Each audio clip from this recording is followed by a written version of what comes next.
নমস্কার, সকলকে স্বাগত নিত্যানন্দ একাডেমিতে। চলে এসেছি বাংলা এসএলএসটির 13 নম্বর মক টেস্ট নিয়ে। যারা আমাদের চ্যানেলে আগে থেকে যুক্ত রয়েছে তাদের সকলেরই জানা যে আমাদের এই চ্যানেলে বাংলা এসএলএসটির ক্লাস খুব ভালো মতো শুরু হয়ে গেছে। তাই নতুনদের উদ্দেশ্যে বলছি, তোমাদের যদি স্বপ্ন থাকে এসএলএসটি পরীক্ষায় সফল হওয়ার, তাহলে এই চ্যানেলে যুক্ত হয়ে এখান থেকে প্রস্তুতি নিতে পারো। যারা আগের 12টি মক টেস্ট এবং বাংলা সাহিত্যের অন্যান্য গুরুত্বপূর্ণ ভিডিওগুলি দেখোনি, সেই ভিডিওগুলি অবশ্যই দেখে নেবে। তাহলে চলো আজকের মক টেস্ট শুরু করা যাক। আজকের মক টেস্টের প্রথম প্রশ্ন, অক্ষয় কুমার দত্তের প্রবন্ধগুলি কী নামে প্রকাশিত হয়েছিল? প্রাচীন হিন্দুদের নৌযাত্রা, পুরাবৃত্তসার, রহস্য সন্দর্ভ, বিবিধার্থ সংগ্রহ। কোনটি হবে সঠিক উত্তর? তোমরা অবশ্যই কমেন্ট বক্সে নম্বর দিয়ে উত্তর জানাবে। তো এই প্রশ্নের সঠিক উত্তরটি হয়ে যাবে প্রাচীন হিন্দুদিগের নৌযাত্রা। পরবর্তী 2 নম্বর প্রশ্ন, বাসুদেব চরিত গ্রন্থটি নিম্নলিখিতের মধ্যে কে লিখেছেন? অক্ষয় কুমার দত্ত, তারাশঙ্কর তর্করত্ন, বিদ্যাসাগর, ভূদেব মুখোপাধ্যায়। কোনটি হবে সঠিক উত্তর? তো এই প্রশ্নের সঠিক উত্তরটি হয়ে যাবে বিদ্যাসাগর। চলো 3 নম্বর প্রশ্ন, বেতাল পঞ্চবিংশতি কার লেখা? মধুসূদন দত্ত, বিদ্যাসাগর, দীনবন্ধু মিত্র, তারাশঙ্কর তর্করত্ন।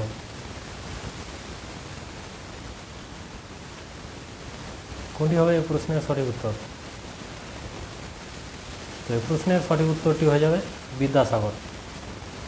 4 নম্বর প্রশ্ন, বেতাল পঞ্চবিংশতি কোন গ্রন্থের অনুবাদ?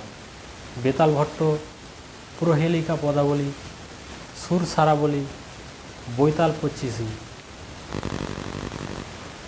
তো এই প্রশ্নের সঠিক উত্তরটি হয়ে যাবে বৈতাল পঁচিশি। চলো পরবর্তী প্রশ্ন, বিদ্যাসাগরের শকুন্তলা কোন নাটকের অনুবাদ? কালিদাসের অভিজ্ঞান শকুন্তলম, মেঘনাদ বধ, শকুন্তলা চরিত্র, কুলিনকুল সর্বস্ব। কোনটি হবে সঠিক উত্তর? তোমরা অবশ্যই প্রশ্ন নম্বর দিয়ে কমেন্ট বক্সে উত্তর জানাবে। তো এই প্রশ্নের সঠিক উত্তরটি হয়ে যাবে কালিদাসের অভিজ্ঞান শকুন্তলম। চলো পরবর্তী প্রশ্নে, বিদ্যাসাগর রচিত ভ্রান্তিবিলাস নিম্নলিখিত কোনটির অনুবাদ? Comedy of errors, history of Bengal, rudiments of knowledge, the religious sects of Hindus. কোনটি হবে সঠিক উত্তর? তোমরা অবশ্যই জানাবে কমেন্ট বক্সে। তো এই প্রশ্নের সঠিক উত্তরটি হয়ে যাবে কমেডি অফ এরর্স। বিদ্যাসাগরের অনুবাদমূলক রচনাগুলি হল সীতার বনবাস 1854, ভবভূতির উত্তর চরিত এবং বাল্মীকি রামায়ণের উত্তরকাণ্ডের আখ্যানের অনুসরণে রচিত। বিদ্যাসাগর যেসব পাঠ্যগ্রন্থের অনুবাদ করেছিলেন, মার্সম্যানের হিস্টোরি অফ বেঙ্গল এর কয়েকটি অধ্যায় অবলম্বনে বাঙ্গালার ইতিহাস 1849 সালে, চেম্বার্সের বায়োগ্রাফিস রুডিমেন্টস অফ নলেজ অবলম্বনে যথাক্রমে তিনি রচনা করেছিলেন জীবনচরিত 1849 সালে এবং বোধোদয় 1851 সালে। আর ইসপের ফেবলসের অবলম্বনে রচনা করেছিলেন কথামালা 1856 সালে। চলো পরবর্তী প্রশ্নে, বাঙালির লেখা সংস্কৃত সাহিত্যের প্রথম ইতিহাস কোনটি? সংস্কৃত ভাষা সন্দর্ভ, সংস্কৃত ভাষা ও সংস্কৃত সাহিত্য শাস্ত্র বিষয়ক প্রস্তাব, সংস্কৃত লিপি বিষয়ক প্রস্তাব, সংস্কৃত ভাষান্তর বিষয়ক প্রস্তাব। কোনটি হবে সঠিক উত্তর? এই প্রশ্নের সঠিক উত্তরটি হয়ে যাবে সংস্কৃত ভাষা ও সংস্কৃত সাহিত্য বিষয়ক প্রস্তাব। বিদ্যাসাগরের মৌলিক রচনাগুলি হল সংস্কৃত ভাষা ও সংস্কৃত সাহিত্য বিষয়ক প্রস্তাব 1853, বিধবা বিবাহ চলিত হওয়া উচিত কিনা এতদ বিষয়ক প্রস্তাব, বহু বিবাহ রহিত হওয়া উচিত কিনা এতদ বিষয়ক প্রস্তাব। পরবর্তী প্রশ্ন, বিদ্যাসাগরের স্বরচিত জীবনচরিত কোনটি? প্রভাবতী সম্ভাষণ, শিলাফলক, ঠাকুরদাস চরিত, শর্মা চরিত। কোনটি হবে সঠিক উত্তর? এই প্রশ্নের সঠিক উত্তরটি হয়ে যাবে প্রভাবতী সম্ভাষণ। বিদ্যাসাগরের স্বরচিত জীবনচরিত ছিল 2টি, প্রভাবতী সম্ভাষণ আর বিদ্যাসাগর চরিত। পরবর্তী 9 নম্বর প্রশ্ন, নিম্নলিখিত কোনটি বিদ্যাসাগরের বিতর্কমূলক রচনা? ভ্রান্তিবিলাস, ব্রজবিলাস, অভেদী, রহস্য সন্দর্ভ। কোনটি হবে সঠিক উত্তর? তো এই প্রশ্নের সঠিক উত্তরটি হয়ে যাবে ব্রজবিলাস। বিদ্যাসাগরের বিতর্কমূলক রচনাগুলি হলো অতি অল্প হইল 1873, আবার অতি অল্প হইল 1873, ব্রজবিলাস 1884। এই তিনটি পুস্তিকা কস্যচিৎ উপযুক্ত ভাইপোষ্য এই ছদ্মনামে প্রকাশিত হয়েছিল।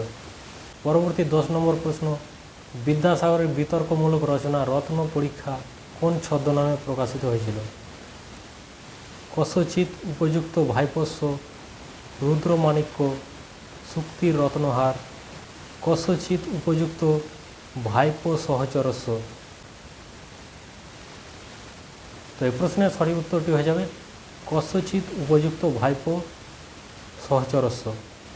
বিধবা বিবাহ প্রচলন এবং বহু বিবাহ নিরোধ নিয়ে বিদ্যাসাগর যে আন্দোলনের পথে নেমেছিলেন, তার এই আন্দোলনের বিরুদ্ধে যেসব প্রতিপক্ষ খাড়া হয়েছিল তাদের কাজ ছিল ঈশ্বরচন্দ্রের নামে কুৎসা প্রচার করা। বিদ্যাসাগর তাদের এই কুৎসার জবাব দিতেই সরস ও ব্যঙ্গের ভাষায় বিতর্কমূলক রচনায় হাত দিয়েছিলেন। চলো পরবর্তী প্রশ্নে। বাংলা গদ্যে জ্যোতিচিহ্নের প্রচলন কে করেছিলেন?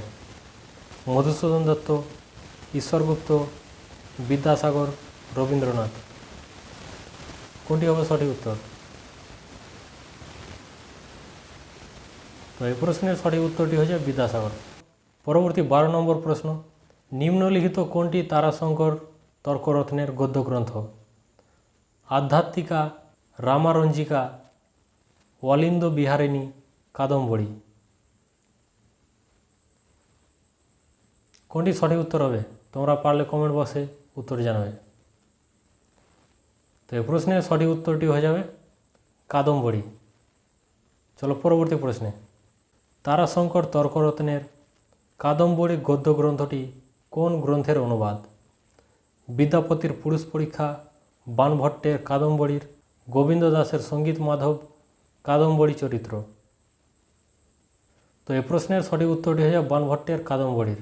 তারাশঙ্কর দুইখানি গদ্যগ্রন্থ রচনা করেছিলেন, কাদম্বরী যেটি বাণভট্টের গদ্যকাব্য, কাদম্বরীর ভাবানুবাদ, আরেকটি রাসেলাস, এটি ইংরেজ মনীষী ডক্টর জনসনের রাসেলাস নামক উপন্যাসের মর্মানুবাদ।